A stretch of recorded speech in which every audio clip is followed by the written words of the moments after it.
હવે આગળ વાત કરીએ તો સાબરકાંઠા જિલ્લાના ઈડરના દલામણી પાસે પાયલોટિંગ કાર સાથે દારૂ ભરેલી ગાડી આવવાની બાતમીના પગલે પોલીસે ચેકિંગ હાથ ધર્યું।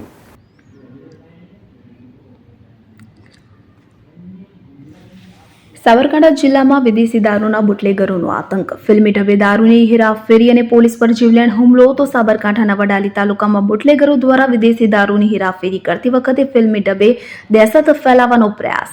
વડાલી પોલીસ સ્ટેશન નજીક બેરેકેડ તોડી આરોપીઓ ફરાર થયા હતા તો પોલીસે નાકાબંધી કરી તાબડતોબ કાર્યવાહી શરૂ કરી હતી।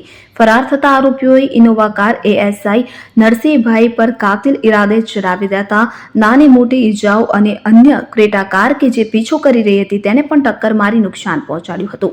પોલીસે હાઈવે પર તત્કાલ પીછો કર્યો અને ઇનોવા કારને ખેતરમાં ઘુસાડી હુમલાખોરોને ઝડપ્યા।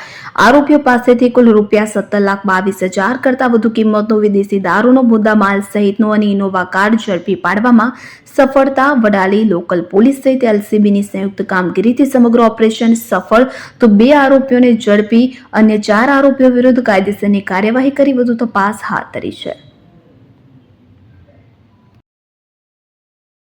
એક ખેતરવાળા રસ્તે અંદરની સાઈડ ઘૂસેલી હતી, એનો પીછો કરતા આગળ રસ્તો બ્લોક હતો, જેથી કરીને આ જે ઇનોવા કારમાં બેસેલા 2 ઇસમો છે એ ત્યાંથી ભાગવા જતાં અમારી એલસીબીની ટીમે એને કોર્ડન કરીને પકડી લીધેલા હતા। જેનું નામઠામ પૂછતા એકનું નામ સુરેશ સન ઓફ પોકારામ હરજી બિશ્નોઈ, જે મૂળ સાચોર રાજસ્થાનનો રહેવાસી છે, અને બીજો જે ઈસમ છે એ પરેશ રમેશજી કાનાજી ઠાકોર, એ વિસનગર ભક્તોનો વાસ મહેસાણાનો રહેવાસી છે, અને એ ગાડીમાં લગભગ 2 લાખથી વધારેનો પ્રોહિબિશન મુદ્દામાલ ભરેલો હતો।